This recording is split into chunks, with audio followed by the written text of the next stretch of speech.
everybody. Welcome back. This is the Hire and Fire podcast show brought to you by Pirate Consulting. I am your friendly host, Debatable. Jeremy Miller here with Amanda Anderson as well.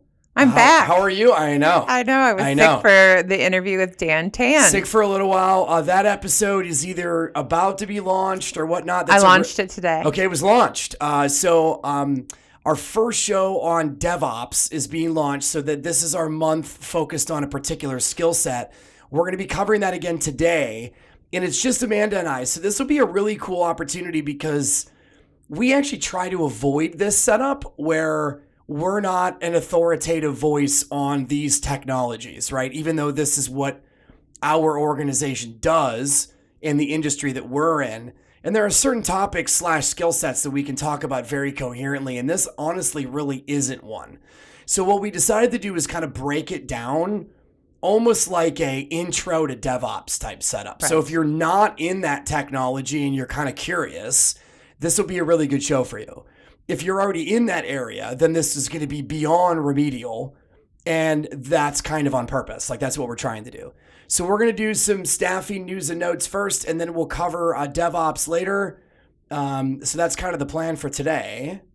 And then other than that, we've been trying to execute on our video series to keep taking a look at that. Feedback, by the way, people. We can handle some negative feedback, and we frankly don't get much. So, I mean, if you have positive things to say, great. But anywho.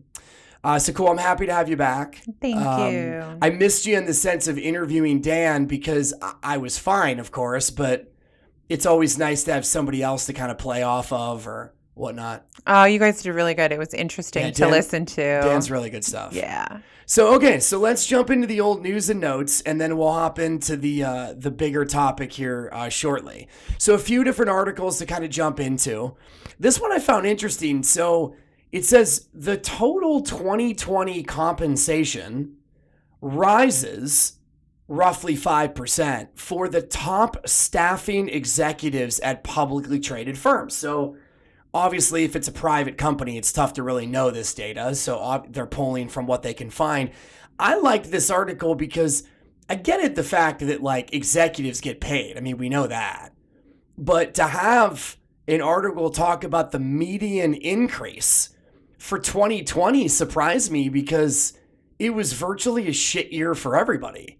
So are these people getting increases as executives because they like deserved it because the year sucked? Or was it like, this is just what we do? So I don't know. What are your thoughts on just executive compensation right out of the gates? So I found this interesting as well. I think if you keep reading, it talks about the fact that it was only American execs. All the other countries actually had a decrease. Yeah, North America is specifically what was used. Is how they broke that out. And so my thoughts immediately went to things like, did the lower level employees get any kind of a bump? Likely not, but who knows? But this doesn't cover it, right? Is it simply an American culture thing that we always bonus execs, like CEOs in particular, right, despite performance? Right. Or is it simply an expectation? Don't know. But your point, though, is right. It says North American executives led in terms of compensation. So their compensation rose 5.3% last year. But in comparison, the equivalent level people at firms based in Europe, Middle East, and Africa fell by 10%. And then firms based in the Asia Pacific area fell by 20%. So the American companies grew. It's just interesting to see that. Well, the other thing that, that kind of crossed my mind too was if you have a quality CEO, I would assume that is much harder to come across than your lower level, lower skilled positions. Sure. So there might be a retention factor there. Yeah, Sure. Don't want to lose the captain versus the deckhands kind of a situation. Yeah, or was some of their compensation based on, kind of performance, and then they tweaked it because the performance sucks so bad. Now, this article does say total compensation includes base pay, quote unquote discretionary bonuses and stock awards, among other types of compensation. So this does not break down, to your point, whether, hey, we upped base pay because of the fact that bonuses went down. But really, it doesn't matter exactly, because this is total compensation. Yeah. But interesting when you realize that you would just assume by default firms in 2020 were down, and therefore compensation would go down. But this would imply, at least in North America, if firms are struggling due to a pandemic, it doesn't mean that execs get a demotion. Well, but didn't 2020, wasn't that a good year, a better year for, I mean, and it was for us as far as staffing goes. Yeah, but I think most of our growth recently came when this year started, because we're obviously at the tail end of it. We're now in December of 21. Sure. I get your point. That's true. 2020. It was definitely 2020 was a dumpster fire. Yeah. Well, right, because it went from a employer's market, because the pandemic was weird, for virtually that whole calendar year, and then switched kind of at the drop of a dime to 2021 being a candidate market, because so many companies need to bring people in. So we'll never really know the answer of it. But if you're the type out there that hates hearing about executives making more money, then you should be fucking pissed, because they did in the middle of a pandemic. But other than that, it's just an interesting data point. All right, the second one, this one's fun. The independent contractor classification debate continues. So here's what's kind of going on. There are questions surrounding whether workers should be classified as independent contractors. And it seems like the issue is heating up most in Massachusetts, because there's a group called the Massachusetts Coalition for Independent Work, and they are backing potential ballot measures, which I would assume implies election, that would allow drivers, like for firms like Uber, to remain independent contractors. So this is not like an IT discussion. It's okay, are these people as independent workers kind of getting screwed because they're independent, or is this a better thing for them, right? Like anything from not being given access to benefits or what have you. So the ballot measure that I mentioned, that would establish an earnings floor equal to 120% of the Massachusetts minimum wage, and would require organizations to pay healthcare stipends to people like drivers who work at least 15 hours per week. So this kind of comes back to a combination of things. The independent contractor idea just by default, and then also there's these specific industry things like Uber where people are starting to feel like they're getting screwed.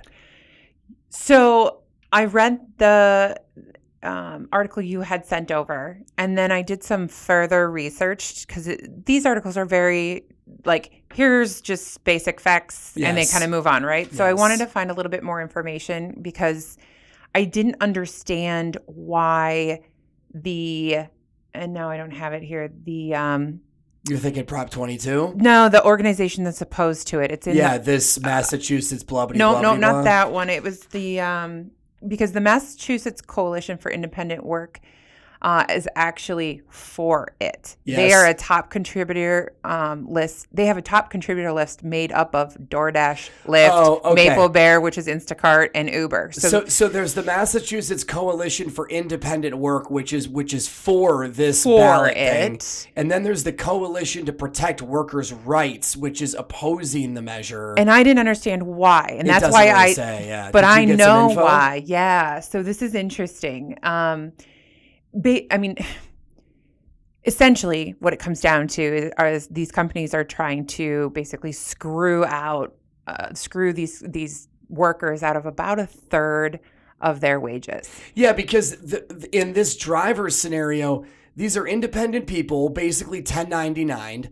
They could have a corporation set up, but that's kind of irrelevant. They're getting paid through an Uber, right? So if you go on a $50 Uber ride, they're getting somewhere in the like upper 30% of the funds back. But they're obviously required to handle all the wear and tear for their car, gas, etc. And they're kind of stuck because in this scenario, the Ubers of the world kind of have a monopoly on the access, right? So if Uber changes something, then these drivers are like stuck. It just is. Well, it has to do a lot.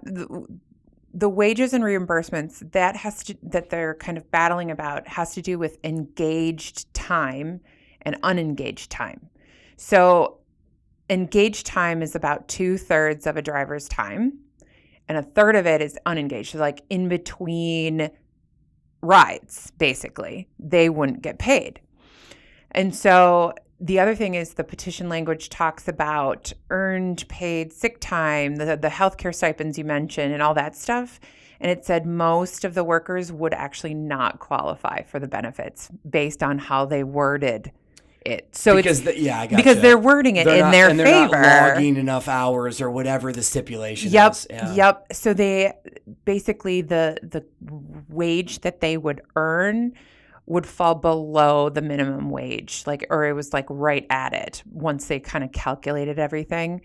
So, because I just didn't understand, like, why would they be against that? Well, that's why. It's right. Basically it saves these companies buku bucks. Yeah. So again, lower skilled workers get the shaft, and corporations get to keep, a third more of their profits. Yeah. And then the thing that the drivers have going for them is, they have other options per se, like the Lyfts of the world, but it's based on where the customers are going.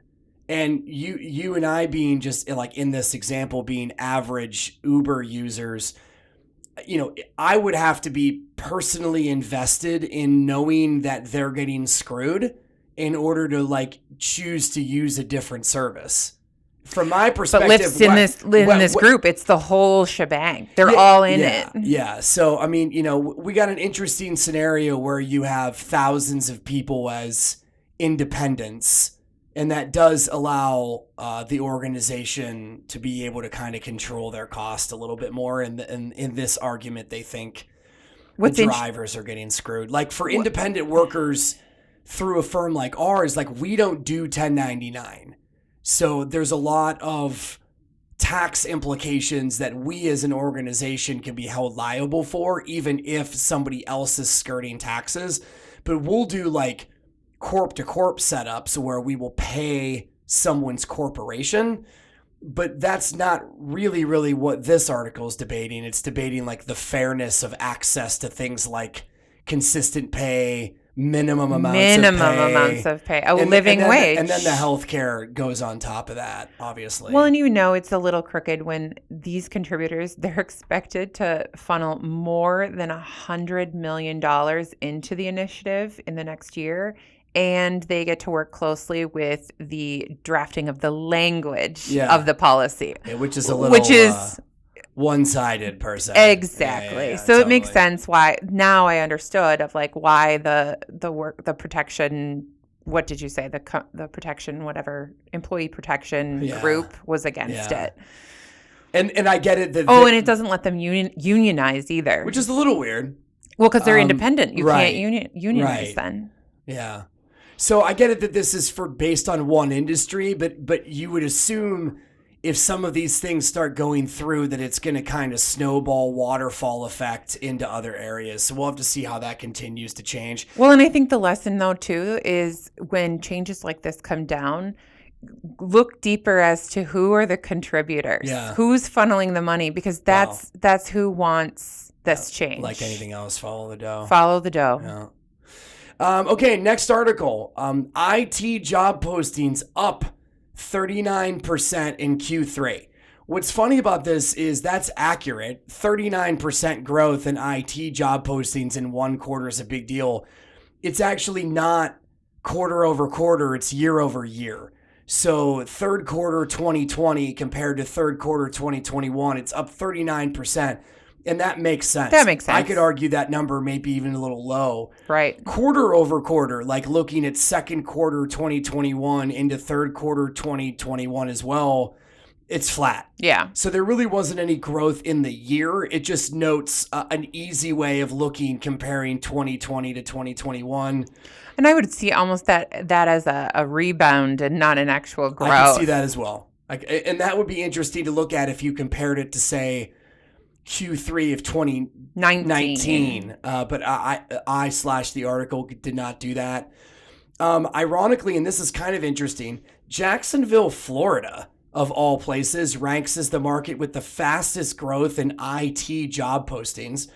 The back-end developer engineer, quote unquote, is the fastest growing occupation in terms of volume of jobs. Developers, not shocking. Mm-hmm. And then Docker software in specific was the fastest growing skill. And we will touch on Docker a little bit in regards to our DevOps discussion. So you'll get a little bit more of an introduction to that. That's technically what's referred to as a container management tool. So developers from a skill set and then Docker associated with DevOps are the fastest. The report also noted that 6 Texas cities, which is basically all the big ones, are experiencing growth in the tech job market, which is interesting. Well, then we kind of heard that from... didn't Tesla say that they were moving, and then yes, like a bunch of Dallas-ish. They're leaving California because of the intense regulations and taxes and all taxes, that, right. And they just can't handle it. Yeah. So the top, there's a list of the top 25 tech cities by job postings. Again, it's comparing, second quarter to third quarter from this year. So the numbers that I said earlier about 39% growth, that's from last year to this year. Growth in cities is just 2 different quarters of this year being compared. The 3 cities with the biggest growth, Jacksonville, as I already mentioned, Detroit, Michigan, a little surprising, good for them, and then Dallas, Texas, which isn't shocking because it's arguably the biggest city in that state from a business perspective. I know Houston has the most people per se, but interesting. So it's kind of backing what we're already seeing. Let's see here. Fastest growing occupations. We already mentioned back-end developer. It's followed by front-end developer, cybersecurity, and program managers, which is interesting. That's interesting. Going back to the skills, Docker, as I mentioned, is the fastest growth in regards to terms of job postings. But Microsoft Azure is next. Again, those two are both directly connected to DevOps that we'll speak about today. So that kind of matches what we've been talking about regarding IT as well. Sure. So good to know that what we experience every day is backed by rando surveys. You just never know. Last but not least, more retirees are returning to work amid higher vaccination rates and wages. So kind of an interesting stat. They're directly calling them retirees, which if you're not familiar, those people are pulled out of the unemployment reports because they're obviously intentionally unemployed. It just says more retirees are returning to the workforce as vaccination rates and wages rise. So I'm assuming that means that retirees are actually optimistic about work because the vax rates are up. The way I and obviously money is lower in the back. Well, I think actually I remember there were articles in 2020 saying retirement rates had gone up because people basically said like, F this. Yes. Right? Like I'm not good. I'm at high risk as a person over 55, an older person. And it's just not worth it. The stress, maybe they don't want to work from home. Maybe there's protocols they didn't want. And they're like, I'm done, right? And maybe it was too soon, or whether that be financial or just personal, like they weren't ready to get out. So now, so it's just speculating. I could see that now that vaccination rates are up and like things, we're slowly figuring out how to navigate this. That they're just coming out of that going, okay, I feel better about going back. Or they need to, for financial or mental. Just get me out of the house. It's tough to know. It could be like, hey, I was going to retire and either the market isn't treating my savings good enough, or, hey, wages are up, this will suck me back in. Or maybe people actually retired because of COVID. And then now that they're a year or two into it, they're bored, or who knows. But nonetheless, we got some retirees going back to work. Here's a funny one that I just found that just makes me laugh, so I'm going to read it. A contingent worker was fired for being, quote, ungoogly. How about that? Ungoogly? A contingent worker at a Google facility in South Carolina who was fired for being, quote, ungoogly is at the center of a new complaint filed with the blah-blah-blah-blah-blah. So the worker was in her second week on the job when managers announced that employees who took holiday shifts were entitled to double pay, but only if they had worked there for at least 6 months beforehand. Make sense so far? Sure. The worker, quote, who was not aware of this policy, spoke up about it. I basically said, that's bullshit, she recalled. Bloomberg reported. Later, and this is more like a staffing firm, whoops, but nonetheless. Later, the worker received an email from a manager at staffing firm Modus calling the worker's behavior, quote, unacceptable and ungoogly. And the worker was fired. What the hell is ungoogly? You didn't fit their culture. Ungoogly. Yeah, so I'm trying to Google it. Isn't that like a... Googling ungoogly? Yeah. Naturally, the article that I'm reading to you keeps being referenced. But, yeah. I mean, really what happened is somebody was on contract at an assignment, happened to be at Google.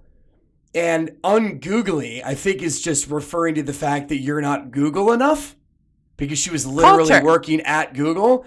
But really the problem is the communication between the Modus rep and this person, right? Like, they weren't even a employee in the first place. So I just found it funny.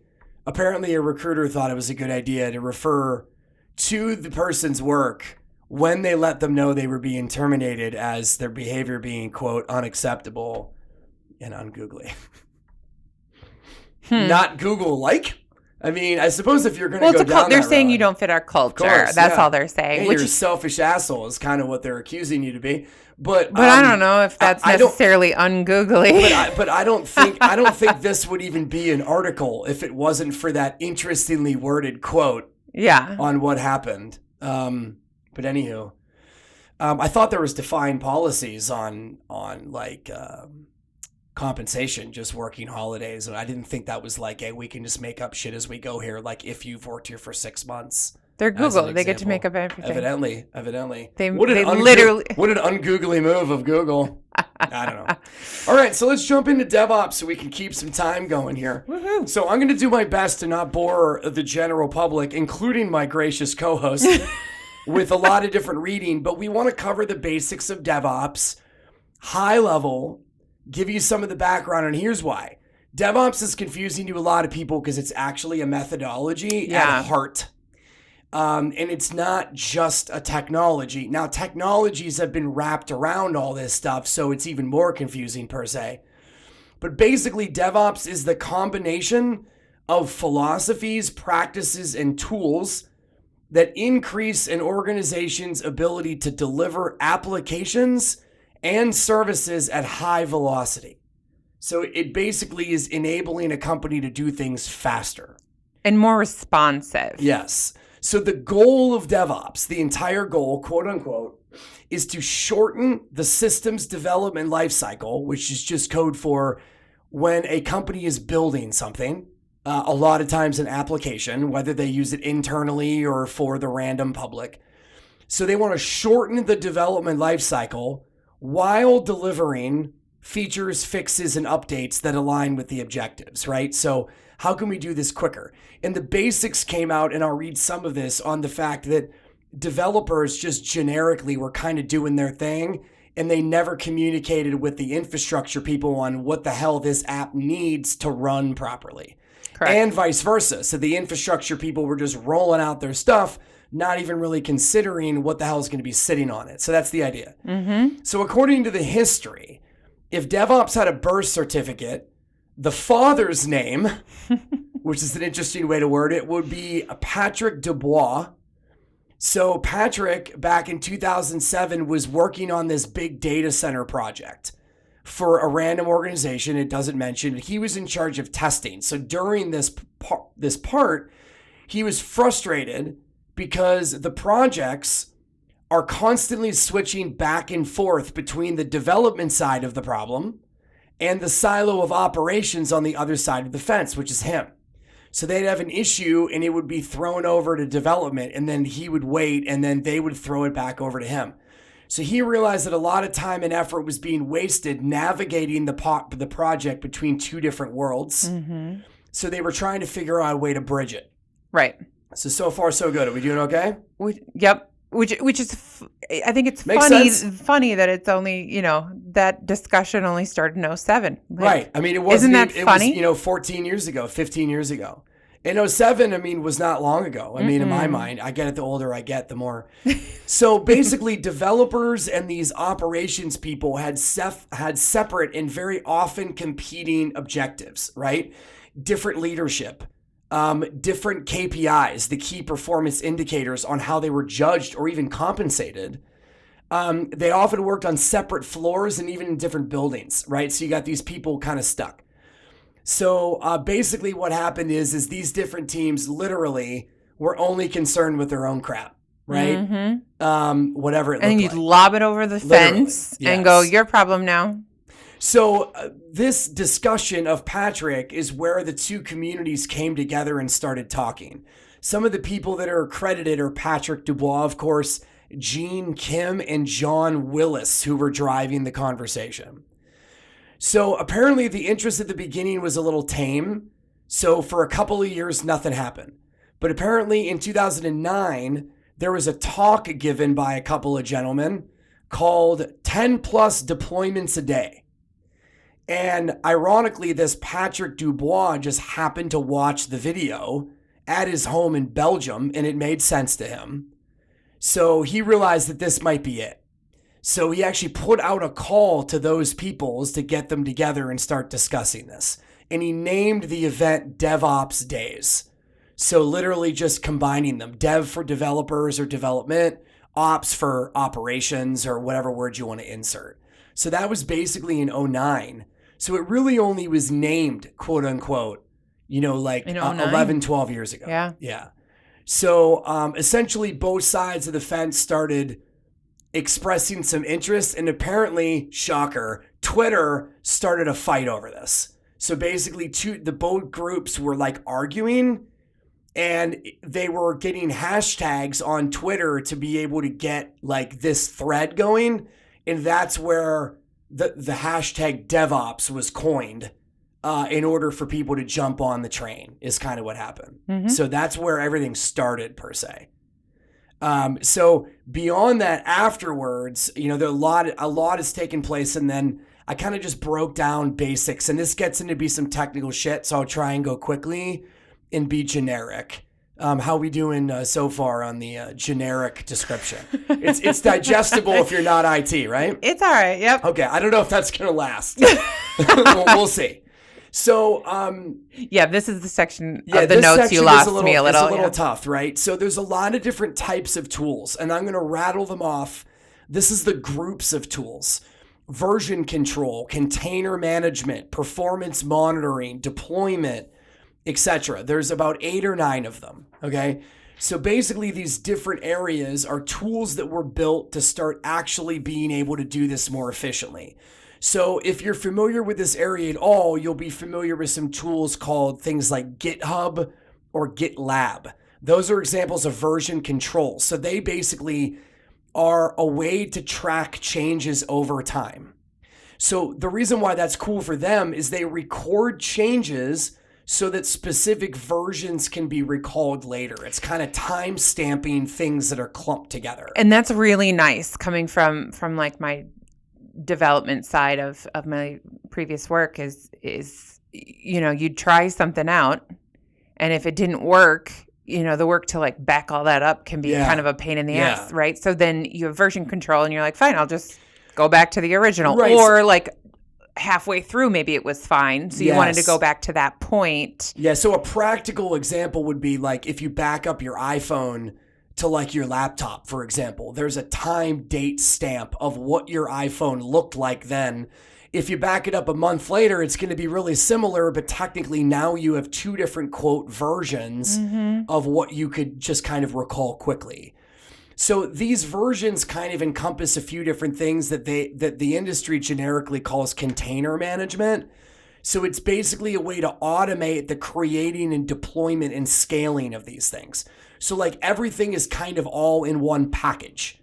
So that they can be executed, like the code, libraries, configuration files, like really technical shit.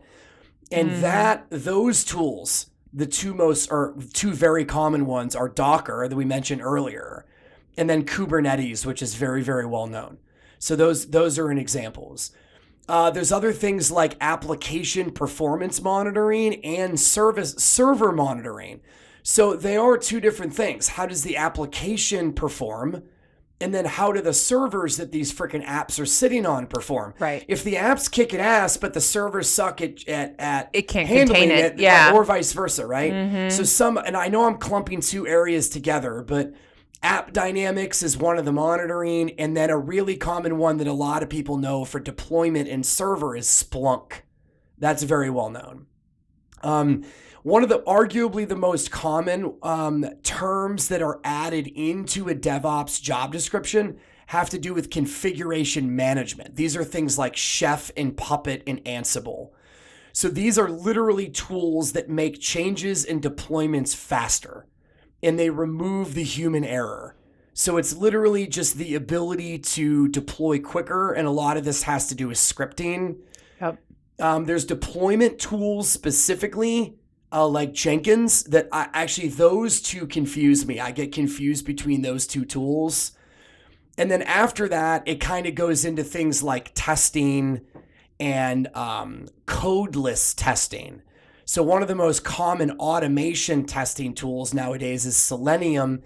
And if you're not a tester nor understand what that means, we used to hire a lot of people doing manual testing. Still sounds fancy. It's not. They literally would sit down like on the Amazons of the world and put data in and click the button and see if it works properly. Yeah. Nowadays, they have tools to do that shit automatically, and tools such as Selenium is an example. So these basic areas that get technical, don't get me wrong, over the last 12 years or so, they've not only been developed, but kind of subdivided into about 9 or 10 different categories of tools. So this is good information, and we'll put this in the show notes, and I'm even going to do a written blog version so that it's able to be found in a couple of areas. But the reason why I wanted to do this is for somebody that either A, what the hell is DevOps and how does it work? Or B, if I'm going to go into this, like, I don't get it, right? So, of course, you can do the what is DevOps videos on YouTube. We're just kind of doing a verbal version via this podcast. So take a look at that. But if that's something that interests you, at a minimum, being familiar with these areas and what these things do would be very, very valuable to you. Okay. So, last but not least, from a technical geek standpoint, the question of DevOps comes down to three basic providers. You have the AWS, which is an Amazon product. You have Azure, which is Microsoft's competing tool. And then you have Google Cloud Platform, which, as you would guess, is Google's version, just acronym GCP. It's very googly. It is very googly, not to be confused with being ungoogly. What a weird way to word it. They don't feel that you fit into the structure and the environment and culture that is Google. That would have been a better way to word it, as opposed to ungoogly. Ungoogly. Yeah. So anyway, okay, so real quick breakdown. Azure, AWS, Google. Just if you can remember those three keywords, then you're good.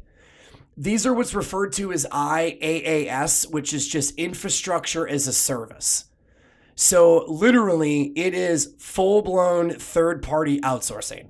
Like, you want your stuff to be in the cloud, quote unquote, and the DevOps tool or platform that you're using is one of these three. You could do it inside of your own environment, but you'd be keeping everything on site. So that's why a lot of companies have gone here. So again, Azure, AWS, and Google are just third-party infrastructure as a service models. So selecting, like how companies select vendors, it's kind of what you'd think. Like AWS for Amazon has the reputation of being like the fucking cat's meow. It's the shiny brand new car. It's the cool one. Whatever analogy you want to use. It's the Ferrari. That's the Ferrari. It's best in class. It's the industry's largest. It has the deepest breadth of abilities. Blah blah blah. And then, not shocking, it's the friggin' most expensive. Right? Makes sense. Microsoft Azure falls into number 2, and frankly, it caught up to AWS quicker than frankly it should have. Because of the fact that executives love it by name because they've been in bed with Microsoft forever. So I think that's kind of, based on what my research showed, that's kind of where it got into the number 2. Well, I think with anything Microsoft, either, like you said, you're in bed with it or you avoid it like the plague, is what I've learned with working with people. Either they love it or they hate the products. Right. And I get confused running a staffing organization when job descriptions are labeling 2 of these or even 3 of these. And normally it seems to be the fact that it has something to do with integration, where they acquired a company or when they rolled out blah, blah, blah, it went everywhere but one division. So that seems to be where you get one or the other. Or you might have a job where you doing AWS engineer, just DevOps engineer related work means that you're supporting external customers. And therefore, what platform they're on is varies. Correct. So that's where you might need to know all of them. Google's GCP, again, Google Cloud Platform, is third place. And yes, it's the third person out in third place. There's only 3 total. But I think basically they're kind of similar to Microsoft, where their reputation as like the Google search giant and being so good at machine learning positioned them well. And evidently for you open source technology people, it makes them very popular. Open source, if you're not familiar, is just you can view essentially the code. It's viewable to people outside of the organization. So a lot of people like that. Linux as an operating system, as an example, gained a lot of popularity over the Microsoft servers of the world because of the fact that they were open source. So that's kind of a basic breakdown of Amazon's AWS, Microsoft's Azure, and Google's GCP. So, all right, I'm done, everybody. I'm done geeking out on technologies. Not so bad. I think I only had to ramble for like roughly 10 minutes there. So I think I yawned twice. I know. If you're still listening, I'm impressed. We're just trying to get through. So really the question now is like, all right, if you wanted to develop a DevOps career, well, how would you go about doing that? And then we can give you a little bit of a staffing people's perspective on DevOps. So do you want me to run through? Do you have anything you want to add now? I know I'm putting you on the spot. Go for it. Okay. Nope, go for it. So basically, career pathing. This is not really an area where there's a ton of, quote, entry-level jobs. A lot of it has to do with similar to why it's tough to get into development. Like if you're doing any of this, you need to know what you're doing, or you're either not going to be productive for them, or you're going to ruin stuff that's live and active in their production environment. Well, because you really need to know both sides. Yes. So, you and Dan Tan had talked about this. Which area is better to come from? Yeah. Because, and, can you or do you need to spend time in both? Because, I know someone that had to do that, where not development, but like field basically, and then corporate. They had to know both sides when working with the developers. Right.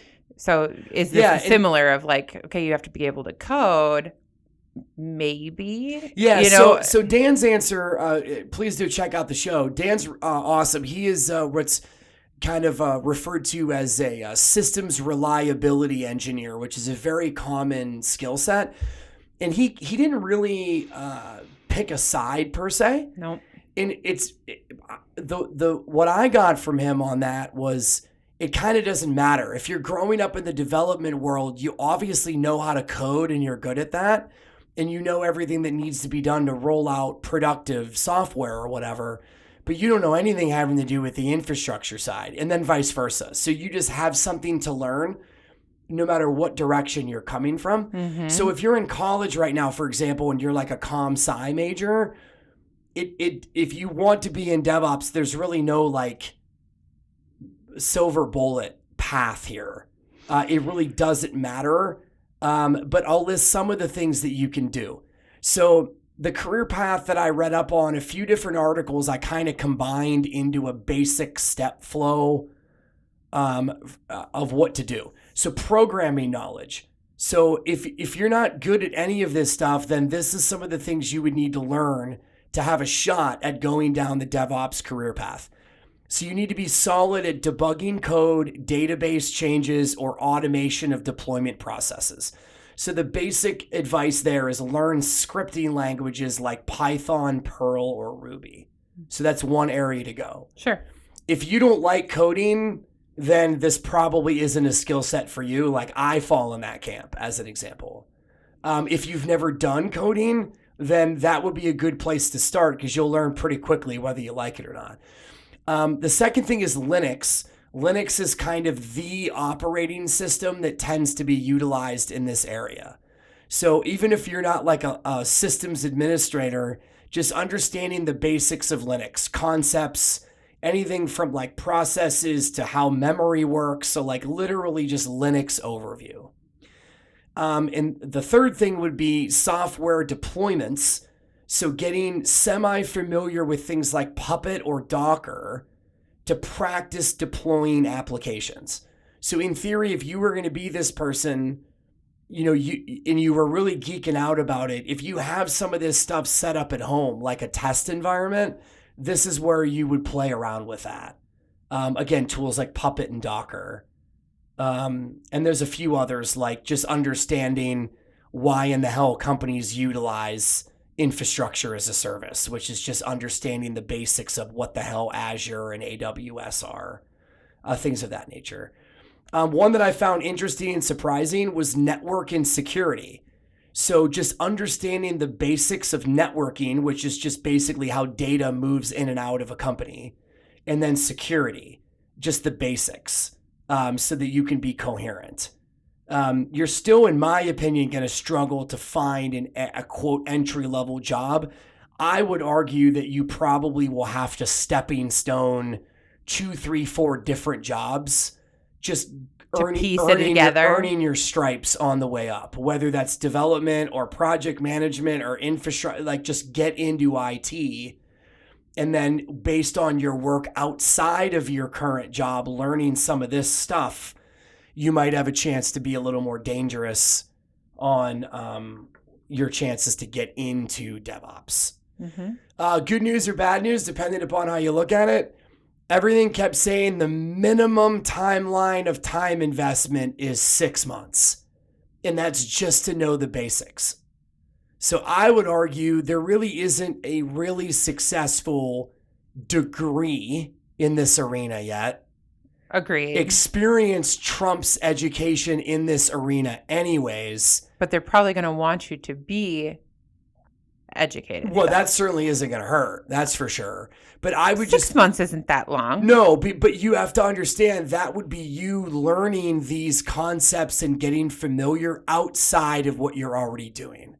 So this would be kind of a nights and weekends hobby that, I would argue if you're not interested enough to learn these 5, 6 bullet points even vaguely, then that would be the thing that would tell you don't do it. Yeah. Yeah. Well, isn't that kind of the thing with IT professionals of like, they love this stuff. Like if you can't sleep, they're up coding in the middle of the night. Like they're working extra hours, not because of the company, but just that's the way their brain ticks, and they love to code and like create stuff and debug. And that's my experience with the Yeah. developers I've worked at. It's like, I was messing around last night Yeah. for a couple hours, and it was 6 hours that they spent. Yeah, which and you're is- like, what? Right. So You were here for 12 hours, and then you went right. home and did 6 more, and they're like, well, what else am I going to do? And that shows you that you could argue either A, you need to find yourself a date, or B, you're bored, but more likely, like, you really dig this stuff, like it clicks with you. And I'll, being totally honest, I was an example of the opposite. Like, I thought I wanted to go into this area and went into college studying development and learned pretty quickly it wasn't for me. And a lot of it was because I could do the job during the day, and I did, but I had zero passion for it, had no desire to do extracurricular learning. And in these areas, I mean, you are a developer or an engineer or more senior than that. So, like, if this is something that you would want to do, you would want to like it. Well, like, and you have to with this industry as a whole, because it changes and moves so fast that if you're not doing continual education, you're already behind. Like from everything, even just HTML will have new versions. What are they on now? 5 or I don't know what it is. That but sounds about right. Yeah, HTML5. Yeah, I think we're on 5. Like all of this stuff, even the browsers have routine updates to what they allow. Like you have to be all over this because it's changes. It's the industry I've seen that changes the fastest. Yeah. So and we've kind of transitioned into the staffing perspective on DevOps, but it's still related to the career path component, right? So if you found this show interesting, it's probably because you're either in another area of IT and this DevOps thing has never interested you. Or, excuse me, has always interested in you, but you've never done it. Or you're kind of on the way up and this is something that you would investigate. Well, in IT, I would argue you can't lose. Right. So just do it. Like if that's an area, if it's an area that you like and you geek out on technology, then just get started. Yep. It's not going away. It's only going to get more involved. It's a very solid place to be. Yes, of course, there's skill sets like Java and security and DevOps that are just high compensated, specialized area. If you want to make money in IT, that's a good place to be. But that doesn't necessarily mean it's the right fit for you. Right, because the money's there doesn't mean you're interested in it. Yeah. So if you listen to that show with Dan Tan, you learn pretty quickly, like, the dude's just flat out smart. Smarter than me, that's for sure. Oh, yeah. So I'm just trying to, I meant me too, not, either way. I mean, he just is, right? So, and Dan grew up for 20 plus years in the infrastructure world, was a Linux guru. No matter what way you look at it, engineering or administrative. And then he's one of those people that is plugged in, sees the writing on the wall, and then just slowly started to migrate into that. He was an infrastructure guy that learned that if I can code certain things, it does the shit automatically. So he started utilizing these ideas to do his job better, arguably before his company was even asking him to do it. So the initiative's impressive, right? As a manager or whatever. Yeah. Like that's just the dream. And he's why he'll get virtually any job he goes for, because he's got the it factor and the skill to back it, right? Why am I telling you this story? Well, if that's not really how you operate, and hey, join the club, man, that's me too. Like, I struggle to even get myself through basic business books, let alone, studying stuff like this on the side. Mm-hmm. But, so hopefully this discussion helps you kind of draw a line in the sand.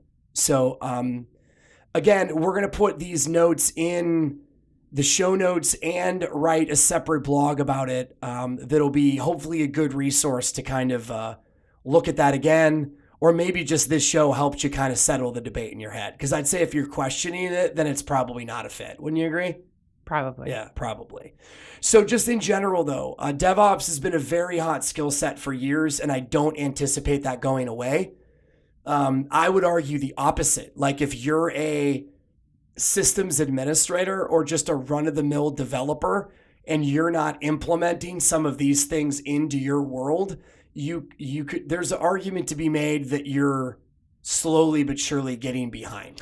I would agree that this isn't going anywhere because, well, it's a better way to create applications and software. Like it makes more sense. Everything should be working towards the business objectives, not your individual or department's objectives. Yeah. So like the communication piece of it and the kind of connection between it, no, that's not going away. If anything, this is going to continue to adapt into even more integration with each other. Yeah, and who knows?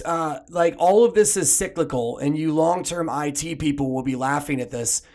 Back in the day, everything was on mainframes, which was just a giant centrally located computer, which was on premise, right? Like physically located at ABC company.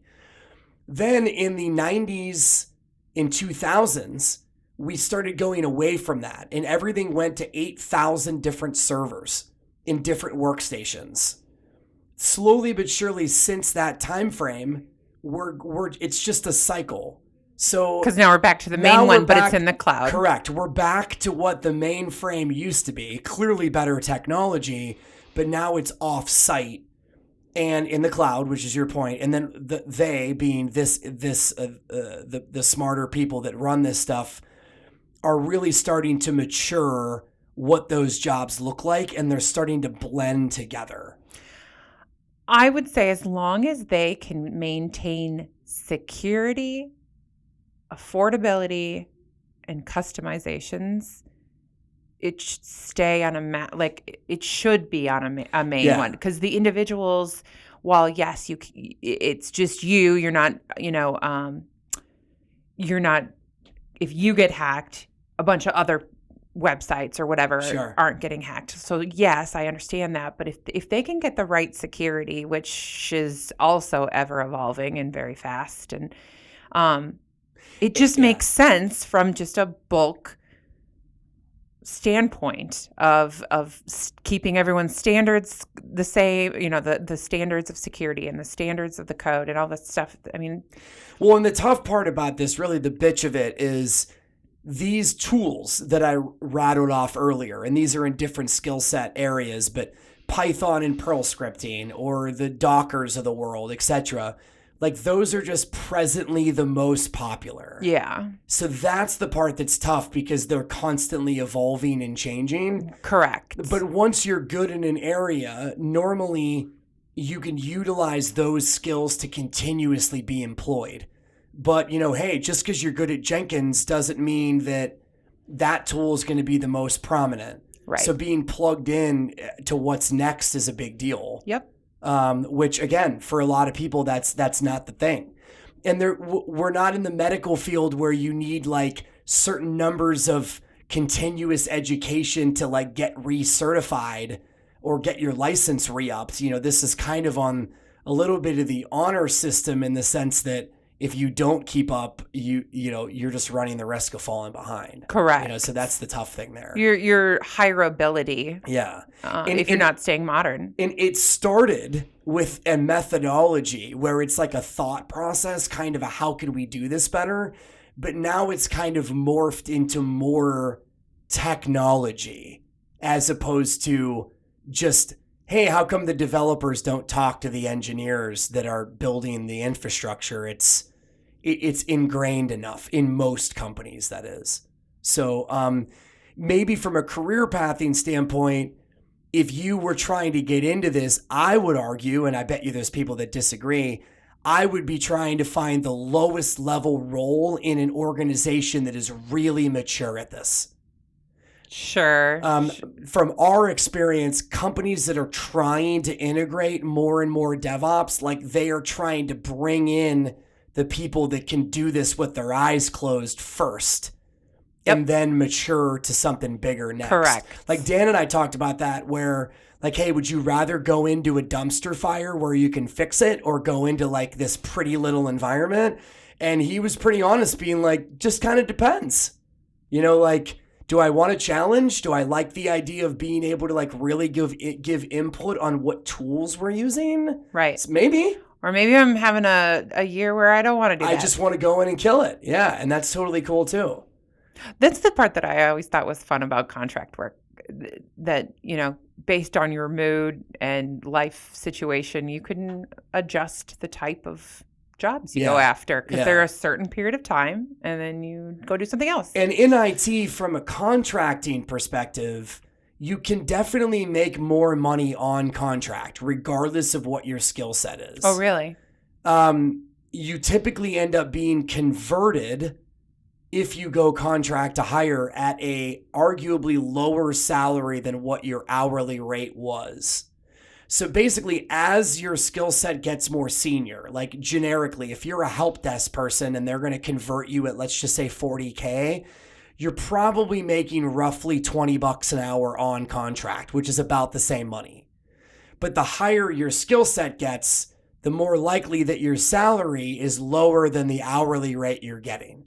And but you pay more taxes, but like just in general, like you can make more, because you might be a DevOps person making $90 an hour on contract.